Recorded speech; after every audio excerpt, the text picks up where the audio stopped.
یہ کلمہ ایسے ہی نہیں پہنچا انٹرنیٹ کے ذریعے سے، ڈش اینٹینا کے ذریعے سے، اسلامی ویب سائٹ کے ذریعے سے، بلکہ اسلام صحابہ کی قربانیوں پہ، تابعین کی قربانی، تبع تابعین کی قربانی، تمام اولیاء اللہ کی قربانی کے نتیجے میں پہنچا ہے۔ خواجہ اجمیری رحمت اللہ سے پوچھو آپ ہندوستان کیوں آئے؟ مال کے لیے، کارخانوں کے لیے، فیکٹری کے لیے، دنیا کمانے کے لیے؟ خواجہ رحمت اللہ علیہ ہندوستان آئے ہیں نبی کے غم کو لے کر، نبی کے کام کو لے کر، نبی کے پیغام کو لے کر، نبی کی مبارک دین کو لے کر کہ دین دنیا میں زندہ ہو۔ آج خواجہ رحمت اللہ علیہ یہاں آرام کر رہے ہیں، اور آپ کا دین میرے دوست، آپ کا 90 لاکھ انسانوں نے آپ کی زندگی کو دیکھ کر، آپ کے اعمال کو دیکھ کر، وہ نورانی اعمال، وہ روحانی اعمال، وہ آقا مدنی صلی اللہ علیہ وسلم کی سنتوں والی زندگی، ان کو دیکھ کر 90 لاکھ انسانوں نے کلمہ پڑھا۔ خلق دو عالم درود ان پر، سلام ان پر میرے مولا، یہ موقع دے کہ ختم الانبیاء دے۔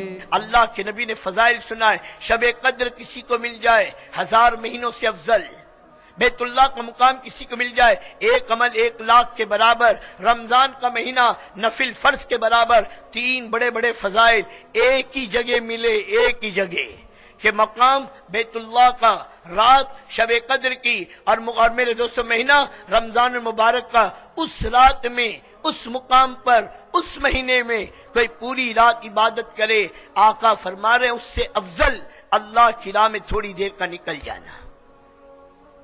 اس راستے کا تھوڑا بھی بہت ہے، اور اس راستے کا بہت بھی تھوڑا ہے، اس کے فضائل کو کوئی بیان کر نہیں سکتا۔ اللہ کیا دے گا؟ دین کی سربلندی کے لیے کوشش کرنا، دین کی سربلندی کے لیے تھکنا، دین کی سربلندی کے لیے اپنے کو کھپانا، یہ بہت بڑی دولت ہے۔ اب 10 سال حضور صلی اللہ علیہ وسلم نے محنت، اور جب الیوم اکملت لکم دینکم کی آیت اتری کہ میں نے دین تم تک پہنچا دیا، میں نے دین تم تک پہنچا دیا، میں نے اس امانت کو تم تک پہنچا دیا۔ تمام صحابہ نے ایک زبان ہو کر کہا یا نبی اللہ آپ نے امانت پہنچائی نہیں، آپ نے اس امانت کا حق ادا کر دیا۔ اللہ کے نبی نے آسمان کی انگلی اٹھائی، اللہم اشہد، اللہم اشہد، اللہم اشہد، کہ اللہ تو گواہ رہنا، اللہ تو گواہ رہنا، اللہ تو گواہ رہنا، جو ذمہ داری تو نے مجھے دے کر بھیجی وہ ذمہ داری میں ان تک پہنچا چکا۔ پھر اس کے بعد میرے نبی نے کیا کہا؟ اب تمہاری ذمہ داری ہے، یہ تمہارے پاس امانت ہے، دین امانت ہے، اور اس امانت کو اگر غائبین تک کے پہنچانا ہر فرد امت کی ذمہ داری ہے۔ صحابہ 1,24,000 حجۃ الوداع میں موجود تھے۔ آج مکہ اور مدینہ اور جنت البقیع اور جنت المالا اور اس کے قرب جوار میں تقریباً 12,500 سے لے کر 14,000 صحابہ کی قبریں ہیں۔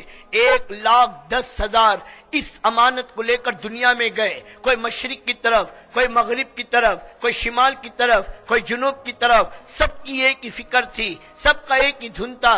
چلے کا مسئلہ نہیں تھا، 4 مہینے کا مسئلہ نہیں تھا، سال کے لگانے کا مسئلہ نہیں تھا، ریٹرن ٹکٹ نہیں تھی، جو جہاں گیا وہاں کے خاک کا پیون بنا۔ ایک ایک ایمان والا، ایک ایک صحابہ ہدایت کا بیج تھا، جہاں گیا وہاں جا کر دفن ہوئے اور لاکھوں کروڑوں انسانوں کی ہدایت کا ذریعہ بنے۔ ملکوں کی زبانیں بدلی، ان کی تہذیب بدلی، ان کا کلچر بدلا، ان کی تو میرے دوست بزرگوں ان کی زندگی کا رخ بدلا۔ آج بہت سے افریقہ کے ملک جو عربی ملک نہیں تھے آج عربی ملک سے جانے جاتے ہیں، یہ صحابہ کے قدموں کی برکت ہے۔ ساری دنیا میں گئے، ہندوستان کے ساحل تک اسلام کا آنا ملتا ہے۔ ہندوستان اسلام کے سائے میں، اور میرے دوستو برصغیر میں اسلام کی آمد، یہ 2 کتابیں ہیں، ان کو اٹھا کر دیکھو، صحابہ کے نام تک موجود ہے جو ہندوستان میں آئے ہیں۔ ساری دنیا میں یہ کلمہ ایسے ہی نہیں پہنچا انٹرنیٹ کے ذریعے سے، ڈش اینٹینا کے ذریعے سے، اسلامی ویب سائٹ کے ذریعے سے، بلکہ اسلام صحابہ کی قربانیوں پہ، تابعین کی قربانی، تبع تابعین کی قربانی، تمام اولیاء اللہ کی قربانی کے نتیجے میں پہنچا ہے۔ خواجہ اجمیری رحمت اللہ سے پوچھو آپ ہندوستان کیوں آئے؟ مال کے لیے، کارخانوں کے لیے، فیکٹری کے لیے، دنیا کمانے کے لیے خواجہ رحمت اللہ علیہ ہندوستان آئے ہیں، نبی کے غم کو لے کر، نبی کے کام کو لے کر، نبی کے پیغام کو لے کر، نبی کی مبارک دین کو لے کر کہ دین دنیا میں زندہ ہو۔ آج خواجہ رحمت اللہ علیہ یہاں آرام کر رہے ہیں، اور آپ کا دین میرے دوست آپ کا 90 لاکھ انسانوں نے آپ کی زندگی کو دیکھ کر، آپ کے اعمال کو دیکھ کر، وہ نورانی اعمال، وہ روحانی اعمال، وہ آقا مدنی صلی اللہ علیہ وسلم کی سنتوں والی زندگی، ان کو دیکھ کر 90 لاکھ انسانوں نے کلمہ پڑھا۔ اور آج جب محنت چھوٹ گئی، محنت کا رخ چھوٹ گیا، ہماری زندگی کو دیکھ کر میری اولاد دین پر آنے کو تیار نہیں، میری بیوی نماز پڑھنے کو تیار نہیں، میرے اعمال کو دیکھ کر گھر والے اعمال پر آنے کو تیار نہیں، امت اعمال پر کیسے آئے گی؟ کہ پوری امت کی ذمہ داری اور اس امانت کو لے کر صحابہ دنیا میں گئے اور اللہ کے کلمے کو بلند کیا۔ اس سے دین کی قیمت کا اندازہ لگاؤ۔ مدینہ چھوٹ سکتا ہے، مکہ چھوٹ سکتا ہے، حضور کی صحبت چھوٹ سکتی ہے، لیکن اللہ کے دین کا تقاضا قربان نہیں ہو سکتا۔ حضور پاک صلی اللہ علیہ وسلم حضرت معاذ کو یمن کی طرف روانہ کر رہے ہیں۔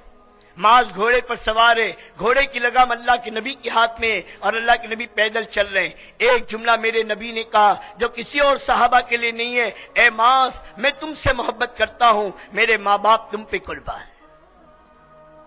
جس سے اللہ کا نبی محبت کرے، یہ نبی کا محبوب ہے، اور اللہ کے نبی اپنے سے رخصت کر رہے ہیں، یمن کی طرف بھیج رہے ہیں، اور کہہ رہے معاذ لوگوں کو خوبی کا عادی بنانا، لوگوں کو شوق دلانا، نفرت نہ دلانا، لوگوں کو محبت کرنا، زیادہ ہنسی سے اپنے آپ کو بچانا، یہ نصیحت کر رہے ہیں۔ اور آخر میں اللہ کے نبی نے ایک بات فرمائے، اے معاذ جب تم یمن سے لوٹ کر آؤ گے اپنے نبی کو زندہ نہیں پاؤ گے، نبی کی قبر کی زیارت کرو گے۔ معاذ کی چیخ نکل گئی، بے ساختہ رو پڑا، اللہ کے نبی نے بھی منہ پھیر لیا، آپ کی آنکھوں میں بھی آنسو آ گئے۔ معاذ کی جدائی کا شوق، معاذ کو نبی کی جدائی کا شوق ہے، لیکن اللہ کے نبی روانہ کر رہے معاذ اللہ کے دین کو لے کر جاؤ، دنیا میں بھیجا ہے۔ آخری وقت میں اسامہ جو میرے نبی کا محبوب ہے، میرے نبی کا محبوب، جس کے متعلق اللہ کے نبی نے فرمایا اگر اسامہ لڑکی ہوتی تو میں اس کی کنگھی کرتا، میں اس کی چوٹی کرتا، میں اس کے بال بناتا، میں اس کے ناز نخرے اٹھاتا۔ اسامہ زید بن حارثہ کا بیٹا، ام ایمن کا بیٹا، حضرت اسامہ رضی اللہ تعالی عنہ آخری وقت میں وصیت کرے اگر میرا انتقال رات کو ہو جائے صبح کا انتظار نہ کرنا، صبح ہو جائے تو رات کا انتظار نہ کرنا، اسامہ کے لشکر کو روانہ کرنا۔ آخری عمل کیا ہے میرے نبی کا؟ اپنے ہاتھ سے جھنڈا بنا کر اللہ کے نبی نے اسامہ کے ہاتھ میں دیا تھا اور کہا جاؤ اللہ کے دین کے کام کو لے کر۔ آج جو دین مسلمان اپنی زندگی میں اپنے 6 فٹ کے بدن پہ لانے کو تیار نہیں، یہ دین ہم تک کن قربانیوں کے ساتھ پہنچا ہے۔ پھر ابو بکر صدیق سے پوچھو دین کی قیمت۔ ابو بکر صدیق فرما رہے دین میں کمی آئے اور ابو بکر زندہ رہے یہ نہیں ہو سکتا۔ وہ حضور کے وصال کے بعد کے سخت ترین حال، اللہ پوری امت کی طرف سے ابو بکر صدیق کو جزائے خیر دے کہ پوری امت کو سنبھالا ہے اور پوری امت کو رخ پر ڈال کر گئے، اور قیامت تک کے آنے والے مسلمانوں کو بتایا نبی کے بعد بھی جب امت نبی والی ترتیب پر باقی رہے گی اللہ کی وہی مدد ہوگی جو نبی کے زمانے میں تھی۔ ہاں، نہ خود بیٹھا نہ کسی کو بیٹھنے دیے، 13 لشکر روانہ کیے اور 3 مرتبہ خود نے سفر کیا ہے۔ کسی نے کہا ابو بکر اپنا خیال نہیں ہے تجھے، مدینہ کا تقدس نہیں ہے تیرے دل میں، تو ان پاک بیویوں کے بارے میں تو سوچ جن کے دل اللہ کے نبی کی موت کے صدمے سے نڈھال ہیں، یہ امت کی مائیں ہیں۔ تو میرے دوستو حیات الصحابہ اٹھا کر دیکھو، عجیب جملہ کا عجیب جملہ، قیامت تک کے امت کو دین کی قیمت بتائی ہے، مدینہ آگ کی بھٹی بن جائے اور میری اور ازواج مطہرات کی لاشیں زمین پر پڑی ہوئی ہو، ہماری لاشوں کا دفن کرنے والا کوئی نہ ہو، اور جنگل کے جانور آ کر ہماری لاشوں کو گھسیٹتے پھرے، یہ تو ابو بکر گوارہ کر سکتا ہے، لیکن دین میں کمی آئے اور ابو بکر زندہ رہے کہ یہ نہیں ہو سکتا، یہ نہیں ہو سکتا۔ کہ دین میں کمی. اعلان کیا جو لوگ اونٹ زکات میں اونٹ کے ساتھ یا بکری کے ساتھ رسی دیتے تھے میرے نبی کے زمانے میں، اگر اس رسی کے دینے سے بھی انکار کریں گے تو میں ان کے ساتھ قتال کروں گا. اسامہ کے لشکر کے روکنے کا معاملہ آیا تو بھی یہی کہا. کس نے امیر بنایا؟ کہا نبی پاک صلی اللہ علیہ وسلم نے. کہا جسے اللہ کا نبی امیر بنائے اسے میں بدل نہیں سکتا. اور جس لشکر کو میرے نبی نے روانہ کیا، ابو بکر کی کیا مجال اس لشکر کو روکتے. اطاعت میں دوستو اور ماننے میں، اور نبی پاک صلی اللہ علیہ وسلم کے دین کی قربانیاں ابو بکر صدیق سے پوچھو. صرف 40 دن حضرت مولانا یوسف صاحب رحمۃ اللہ فرماتے 40 دن کے اندر اللہ نے حالات کو بدل کر دکھا دیا. اور کیسی حفاظت کا نظام کہ قیامت تک کے مدینہ کی حفاظت کا انتظام ہو گیا. کہاں تو ہر کل 2 لاکھ کی فوج لے کر آ رہا تھا، اور کہاں تو مسیلمہ قذاب 70,000 کے لشکر کو لے کر آ رہا تھا، اور کہاں لوگوں میں میرے دوست ارتداد اور زکوٰۃ کے دینے کا انکار اور زکوٰۃ کی ترتیب کا انکار ہو چکا تھا. وہ سارے حالات ٹھیک ہو گئے اور امت پھر رخ پر آ گئی نبی والی ترتیب کی قربانی کی برکت سے.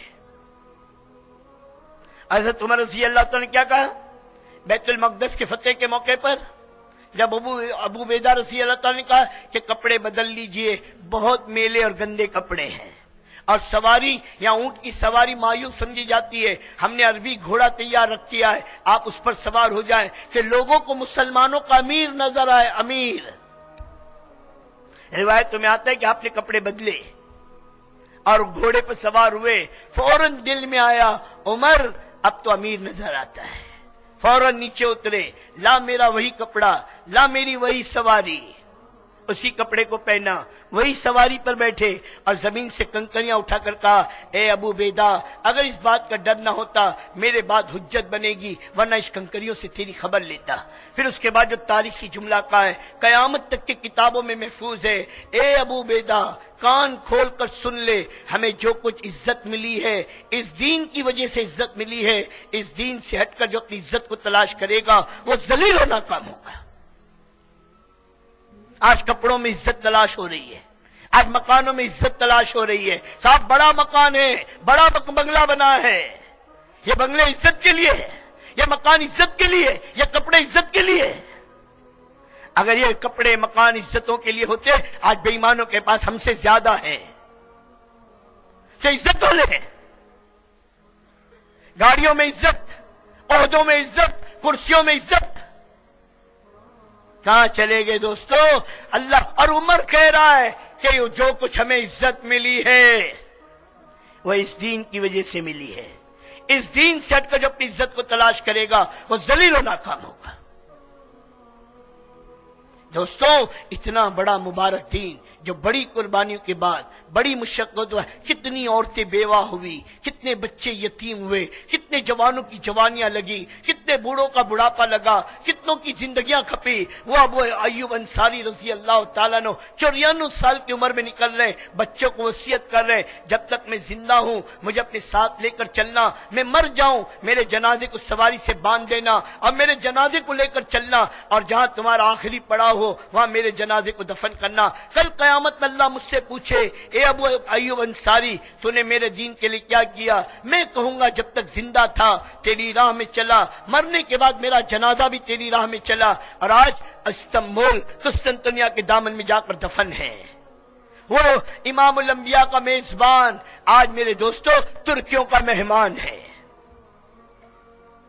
صحابہ دنیا میں گئے اس کام کو لے کر، اس پیغام کو لے کر، سب کی ایک ہی دھن تھی، سب کا ایک ہی غم تھا، سب کی ایک ہی فکر تھی، اللہ کا دین دنیا میں زندہ ہو، ہماری قبر بن جائے.